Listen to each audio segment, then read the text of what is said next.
I'm okay, but things are terrible. There's a general sense that economic conditions right now are absolutely awful, that the outlook is terrible. A sense that is completely and totally refuted by reality. Why is it that the general public feels this way?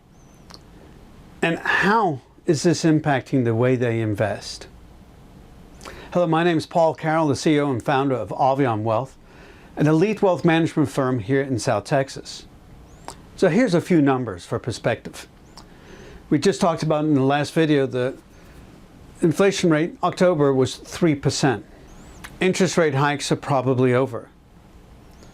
Markets have avoided a painful correction. In fact, in November, they had a lovely month. Bond markets are stabilized. Unemployment is 3.9%. Economists call that full employment.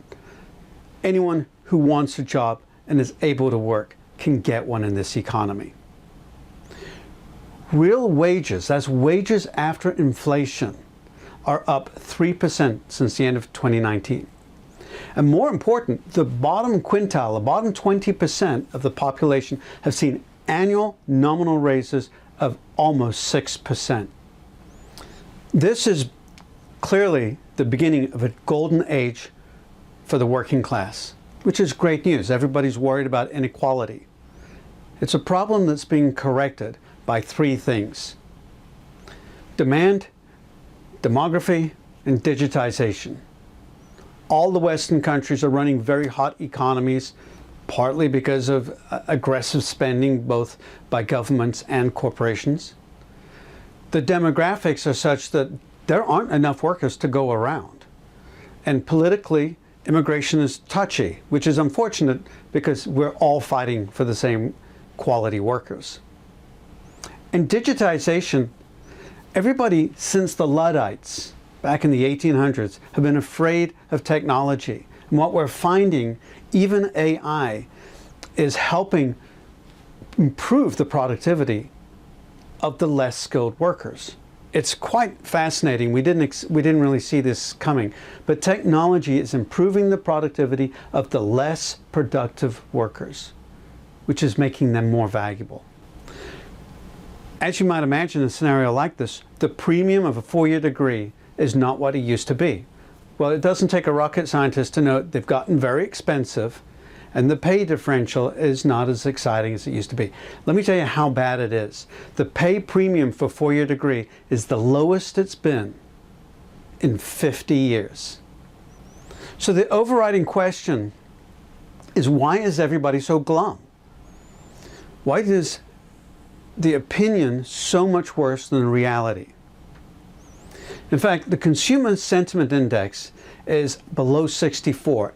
The neutral is considered 100. It's marginally better than what it was at the height of the Great Recession. That makes no sense whatsoever. And so a lot of research now is into why are people feeling this way? Because what's the point of a good economy if everybody thinks it's terrible?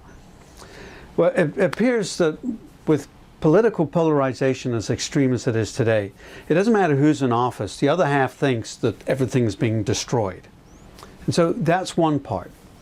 It appears people are losing touch with the middle reality. They're not realizing that, hey, the answers to most of the problems are somewhere in the middle. The weaponization of social media, if it bleeds, it leads. If it raises your pulse, it's interesting. It means that good news doesn't get the play it deserves. What we have today is a distorted reality field. And it's a dangerous one because people are going to make political decisions, and I'm not talking about who they vote for president, but even sub-issues based on perception, not reality.